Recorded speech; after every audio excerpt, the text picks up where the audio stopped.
Hello friend, this is Aashna Tiwari. Welcome to our channel caliber. तो आज हम स्टार्ट करने वाले हैं प्रिंसिपल्स ऑफ डेवलपमेंट। ये आपके ग्रोथ एंड डेवलपमेंट का तीसरा पार्ट होने वाला है या तीसरी क्लास होने वाली है प्रिंसिपल्स ऑफ डेवलपमेंट के बारे में। ठीक है, ये आपकी तीसरी क्लास है। इससे पहले 2 क्लास बन चुका है जो कि ग्रोथ एंड डेवलपमेंट पर ही है। ठीक है, प्रिंसिपल्स का मतलब क्या होता है? प्रिंसिपल्स का मतलब होता है सिद्धांत। मतलब कि जो भी डेवलपमेंट के सिद्धांत हैं, जो भी प्रिंसिपल्स हैं, उनको हम आज इस वीडियो में कवर करने वाले हैं। ठीक है, जैसे एक इंडिविजुअल के अपने अपने सिद्धांत होते हैं, अपने अपने जो है प्रिंसिपल्स होते हैं, वैसे ही डेवलपमेंट का भी प्रिंसिपल होता है। इसको आप 1 बाय 1 करके समझ जाओगे सारे प्रिंसिपल्स को, तो आपका जो ये कंसेप्ट है डेवलपमेंट, ये और अच्छे से तैयार हो जाएगा। ठीक है ना, तो हम एक एक करके सभी प्रिंसिपल्स को डिस्कस करते हैं। पहला प्रिंसिपल जो है वो है प्रिंसिपल ऑफ कॉन्टिन्यूटी। क्या है? पहला प्रिंसिपल जो है आपका वो है कॉन्टिन्यूटी का प्रिंसिपल। ठीक है ना, हमने पढ़ा था कि ग्रोथ जो है एक टाइम के बाद रुक जाती है जब एडोलसेंस एज आ जाता है। लेकिन अगर हम वही बात करें क्या नाम है डेवलपमेंट की, तो डेवलपमेंट जो है ये आपका एक कॉन्टिन्यूअस प्रोसेस है। क्या है? एक कॉन्टिन्यूअस प्रोसेस है, सतत चलने वाली प्रक्रिया है जो कि वुम्ब टू टूम्ब चलती है। ठीक है, इसको हम क्या कहते हैं? लाइफ लॉन्ग प्रोसेस भी कह सकते हैं। ठीक है ना, डेवलपमेंट को हम मॉडिफाई कर सकते हैं, चेंज कर सकते हैं, लेकिन रिवर्स नहीं कर सकते। तो ये जो पहला प्रिंसिपल है ये क्या बताता है कि प्रिंसिपल ऑफ कॉन्टिन्यूटी की डेवलपमेंट का जो प्रिंसिपल है, डेवलपमेंट जो है वो एक कॉन्टिन्यूअस नेचर का है। ठीक है ना, एक कॉन्टिन्यूअस प्रोसेस है। ठीक है ना, तो पहला प्रिंसिपल क्लियर हो गया होगा कि ये क्या कहना चाहता है कि डेवलपमेंट जो है एक लाइफ लॉन्ग प्रोसेस है, सतत चलने वाली प्रक्रिया है। जब से आप जन्म लेते हो तब से ये प्रक्रिया शुरू हो जाती है। ठीक है ना, अब हम बात करते हैं rate of growth and development is not uniform. ठीक है ना, इसको आप लोग काट लीजिएगा इतना, growth and development. Rate is not uniform, मतलब रेट इज नॉट सेम। जो दर होती है, ठीक है ना, बच्चों में जो रेट होता है वो सेम नहीं होता है। सेम रेट से बच्चे डेवलप्ड नहीं होते हैं। इसका क्या, दर का क्या मतलब हुआ? दर का मतलब होता है जैसे कि एक बच्चा है वो जल्दी चीजों को एक्वायर कर लेता है। ठीक है ना, जल्दी चीजों को एक्वायर कर लेता है, जल्दी समझ जाता है। लेकिन अगर हम वही दूसरे बच्चे की बात करें, वो उतना अच्छे से एक्वायर नहीं कर पाता है, नहीं सीख पाता है। ठीक है ना, तो क्या हो गया? एक रेट सेम नहीं है, दर सेम नहीं है कि हर एक बच्चा एक ही रेट से सीखेगा चीजों को। ठीक है ना, लेकिन जो डेवलपमेंट है वो पैटर्न में जो है, उसका जो पैटर्न है डेवलपमेंट का, वो यूनिवर्सल है, यूनिफॉर्म नेचर का है। ठीक है ना, इसको हम आगे पढ़ेंगे। फिर आपका जो है तीसरा प्रिंसिपल है, ये है इंडिविजुअल डिफरेंसेस। इंडिविजुअल डिफरेंसेस का क्या मतलब हुआ?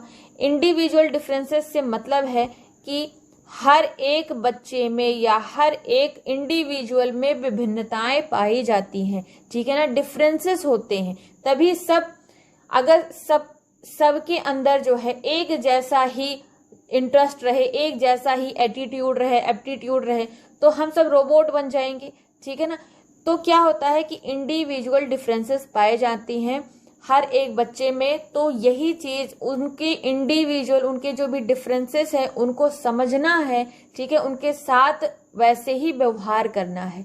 ठीक है, अब ये नहीं कि एक बच्चा समझ जाता है कोई चीजों को, जल्दी से एक्वायर कर लेता है, जल्दी से इमिटेट कर लेता है, और दूसरा बच्चा वही नहीं समझ पाता है। तो आपको क्या करना है? आपको ये प्रिंसिपल ध्यान में रखना है कि सबके अंदर विभिन्नताएं हैं। कोई जल्दी सीख जाता है, कोई धीरे धीरे सीखता है चीजों को। ठीक है ना, तो आपको प्यार से बच्चों से बात करनी है। तो प्रिंसिपल ऑफ इंडिविजुअल डिफरेंसेस यही बताता है। और अगर हम आगे बढ़ेंगे, इसका एक पूरा चैप्टर है इंडिविजुअल डिफरेंसेस का, वो आपको पढ़ना होगा। ठीक है ना, फिर हमारा जो चौथा प्रिंसिपल है ये है यूनिफॉर्मिटी ऑफ पैटर्न। जैसे हमने बात किया था कि जो रेट होता है, जो दर होता है बच्चों में, ठीक है ना, वो सेम नहीं होता। हर एक बच्चा सेम रेट से ग्रो नहीं होता, डेवलप नहीं होता है। लेकिन जो पैटर्न होता है, जो डेवलपमेंट का जो पैटर्न होता है वो यूनिफॉर्म होता है, वो यूनिफॉर्मिटी नेचर का होता है। जैसे कि पहले बच्चा घिसट घिसट के चलना सीखता है, फिर वो धीरे धीरे खड़ा होना सीखता है, फिर उसका कंट्रोल जो है पैरों पर कंट्रोल बनने लगता है, फिर वो दौड़ना सीखता है, साइकिल चलाना सीखता है। ऐसे क्या हो रहा है, उसका विकास हो रहा है, उसका डेवलपमेंट हो रहा है। ठीक है, तो ये जो पैटर्न फॉलो हो रहा है कि पहले बच्चा घिसट के चलेगा, फिर थोड़ा पैरों पे कंट्रोल उसके आएगा, फिर कूदना मतलब सीखेगा, फिर साइकिल चलाना सीखेगा। तो ये जो पैटर्न है ये हर एक बच्चे में सेम होता है, ठीक है ना, लेकिन रेट जो है सेम नहीं होता है। फिर हम 5वां प्रिंसिपल देख लेते हैं, जो है कि development proceed from general to specific. मतलब कि बच्चे को जो है पहले हम जनरल चीजें समझाते हैं, जो भी हमारे सामान्य चीजें होती हैं उनको हम समझाते हैं, ठीक है ना, सोसाइटी से लेकर समझाते हैं। फिर उनको एक स्पेशल चीजें जो स्पेसिफिक रहती हैं, विशिष्ट चीजें रहती हैं, वो चीजें हम उनको सिखाते हैं। तो डेवलपमेंट का जो प्रोसेस है वो क्या जाता है, जनरल टू स्पेसिफिक जाता है, ठीक है, सामान्य से विशिष्ट की ओर जाता है। ठीक, इसका मतलब क्या हुआ, इसका मतलब ऐसे है कि पहले वो क्या करता है, जैसे हम अगर कोई कंसेप्ट बच्चों को पढ़ा रहे हैं, कोई चैप्टर है उसको पढ़ा रहे हैं, तो उसको स्टार्ट करने से पहले हम 2-3 क्वेश्चन बच्चों से पूछते हैं कि जैसे हम इन्वायरमेंट चैप्टर पढ़ा रहे हैं कि हाँ आपने इन्वायरमेंट देखा होगा, आसपास क्या देखा है, क्या नेचुरल चीजें हैं, क्या आर्टिफिशियल चीजें हैं, उन सब के बारे में पूछते हैं। मतलब वो क्या होगी, एक जनरल चीजें होगी, ठीक है ना, सामान्य। फिर धीरे धीरे करते करते उनको उनका लेवल बढ़ाते हुए उनको विशिष्ट की ओर जो स्पेशल चीजें रहती हैं वो उनको पढ़ाते हैं या सिखाते हैं, ठीक है ना। आपका फिर 6वां प्रिंसिपल है प्रिंसिपल ऑफ इंटर रिलेशन। क्या है, principle of inter relation. Inter relation का मतलब क्या है, जैसे कि हमने पहले पढ़ा था कि जो कुछ ब्रॉड डोमेन्स हैं डेवलपमेंट के, क्या क्या, P for physical development, C for cognitive development, S for social development and E for emotional development. ये जो चारों डोमेन्स हैं, ठीक है ना, जो भी व्यापक पक्ष हैं, ये सब क्या होते हैं, एक दूसरे से इंटर रिलेटेड होते हैं। इन चारों से ही बच्चों का होलिस्टिक डेवलपमेंट, संपूर्ण विकास होता है, ठीक है ना। फिजिकल डेवलपमेंट आप समझते हो, जो शारीरिक विकास होता है। कॉग्निटिव मतलब जो भी हमारे संज्ञान से संबंधित, तो हमारी बुद्धि से संबंधित होता है, ठीक है ना। सोशल डेवलपमेंट का मतलब जो भी सोसाइटी से संबंधित होता है। फिर इमोशनल डेवलपमेंट की बात करें, आपके इमोशंस कितने बेहतर हो पाए हैं, ठीक है ना। ये सभी जो व्यापक पक्ष हैं, जो भी डेवलपमेंट के जो ये फैक्टर हैं, वो सभी एक दूसरे से कनेक्टेड होते हैं, इंटर रिलेटेड होते हैं। तो ये जो इंटर रिलेशन का जो ये कंसेप्ट है, प्रिंसिपल है, ये यही बताता है, ठीक है ना। फिर हम आगे बढ़ते हैं प्रिंसिपल ऑफ इंटीग्रेशन की तरफ। इंटीग्रेशन क्या है, इंटीग्रेशन का मतलब होता है एकीकरण से, ठीक है ना, एकीकरण से। एकीकरण से क्या मतलब हुआ, एकीकरण से मतलब हुआ कि जैसे अभी आप पढ़ रहे हो, ठीक है ना, ये PDF आप देखकर समझ रहे हो, तो देखो आप लिख रहे हो कि आपका हाथ काम कर रहा है, ठीक है ना, आप समझ रहे हो, आपका कॉग्निटिव अच्छा है, आप समझ रहे हो, चीजों को देख रहे हो, ठीक। फिर धीरे धीरे क्या होगा, कुछ क्वेश्चंस भी पूछोगे, तो इससे क्या हो रहा है, ये सब एक साथ मिलकर इंटीग्रेट करके डेवलपमेंट होता है, ठीक है ना। इंटीग्रेट करके मतलब एक साथ लेकर किसी बच्चे का विकास होता है। तो इंटीग्रेशन बहुत ज्यादा जरूरी है। जैसे अगर आप साइकिल चलाते हो, तो आपका जो भी मसल्स हैं, जो भी पैरों की मसल्स हैं, हाथों की, तो क्या होता है, वो सब काम कर रही हैं, ठीक है। फिर आप रास्ता देख रहे हो, आप थोड़ा कॉग्निटिव सेंस लगा रहे हो कि हाँ मुझे किधर से जाना है, किधर से टर्न लेना है, ये सारी चीजें। तो ये सब क्या हो रहा है, ये सब एक साथ मिलकर एकीकरण कर रहा है, मतलब इंटीग्रेशन है, ठीक। फिर आता है आपका 8वां प्रिंसिपल, जो है डेवलपमेंट इज प्रेडिक्टेबल। क्या है, डेवलपमेंट इज प्रेडिक्टेबल। प्रेडिक्टेबल का मतलब क्या होता है, अनुमान लगाना। इसका मतलब क्या होता है, अनुमान लगाना, ठीक है ना। जैसे हमारे भारतवर्ष में एक कहावत है, बहुत ज्यादा प्रचलित है, कि पूत के पांव जो है वो पालने में दिख जाते हैं। इसका क्या मतलब हुआ, इसका क्या अर्थ हुआ, इसका अर्थ ये है कि सब प्रिडिक्ट कर रहे हैं, ठीक है ना। प्रिडिक्ट कर रहे हैं कि उसका जो है आगे चलकर उसका इंटरेस्ट, उसके कुछ भी लक्षण को देखकर, कैरेक्टरिस्टिक को देखकर ऐसे प्रिडिक्ट कर रहे हैं उसका इंटरेस्ट, उसका एटीट्यूड कैसा होगा, उसका बिहेवियर कैसा होगा। इन सब चीजों को क्या कर रहे हैं, प्रिडिक्ट कर रहे हैं। ठीक है ना। डेवलपमेंट एक प्रिडिक्टेबल नेचर का है। हम एक्यूरेट नहीं बता सकते कि जो है बच्चा कैसे होगा आगे चलकर, कैसा उसको इन्वायरमेंट मिलता है, या बहुत सारे फैक्टर हो सकते हैं, लेकिन तो प्रिडिक्ट जरूर करते हैं, है ना, कि हो सकता है बच्चा ऐसा हो कि क्या नाम है, अच्छे उसका इंटरेस्ट जो है इन चीजों में रहे, उसका जो एटीट्यूड है, उसका जो एप्टीट्यूड है वो कितना बेहतर, वो इमोशनली कितना बेहतर हो पाएगा। तो ये सारी चीजें क्या होता है, प्रिडिक्ट की जाती हैं। ठीक है ना। फिर हम आगे बढ़ते हैं, जो कि है principle of developmental direction. Developmental direction का क्या मतलब है, इसका मतलब है कि किन दिशाओं में बच्चों का जो है डेवलपमेंट होता है, किन दिशाओं में बच्चों का डेवलपमेंट होता है। तो इसके बारे में हम यहाँ पढ़ते हैं कि प्रिंसिपल ऑफ डेवलपमेंट डायरेक्शन जो है ये दो तरीके से होता है। पहला है आपका सेफेलोकॉर्डल, दूसरा है आपका प्रॉक्सिमोडिस्टल। प्रॉक्सिमोडिस्टल का क्या मतलब है कि समीपस्थ दूरस्थ विकास जो होता है। ठीक है। सेफेलोकॉर्डल का मतलब क्या है, सेफेलो का मतलब होता है आपके ब्रेन से संबंधित होता है, आपके हेड से संबंधित होता है। ठीक है ना, आपके हेड से संबंधित होता है। कॉर्डल का मतलब क्या है, कंट्रोल, किसी चीज पर कंट्रोल। पहले क्या होता है सेफेलोकॉर्डल में कि बच्चा जो है पहले अपने सर को संभालना सीखता है, फिर धीरे धीरे उसका कंट्रोल जो है उसके पैरों की ओर बढ़ता जाता है। ठीक है ना। जैसे कि एक बच्चा है, ठीक है ना, ये एक बच्चा है, ये पहले अपना सर संभालना सीखेगा, फिर धीरे धीरे इसका कंट्रोल क्या है, पैरों के अंगूठे तक जाएगा, मतलब पैर तक इसका जो है कंट्रोल जाता है। तो सेफेलोकॉर्डल जो है ये यही डायरेक्शन है, प्रिंसिपल ऑफ जो डायरेक्शन है इसका जो पहला पार्ट है सेफेलोकॉर्डल। सेफेलोकॉर्डल का मतलब है हेड टू जाना, मतलब सर से पैरों की ओर जाना। इसको हम लॉन्गिट्यूडनल डायरेक्शन भी बोलते हैं, लंबवत दिशा, मतलब ऊपर से नीचे की ओर आना, लॉन्गिट्यूडनल डायरेक्शन है। ठीक है ना। तो ये सेफेलोकॉर्डल हो गया।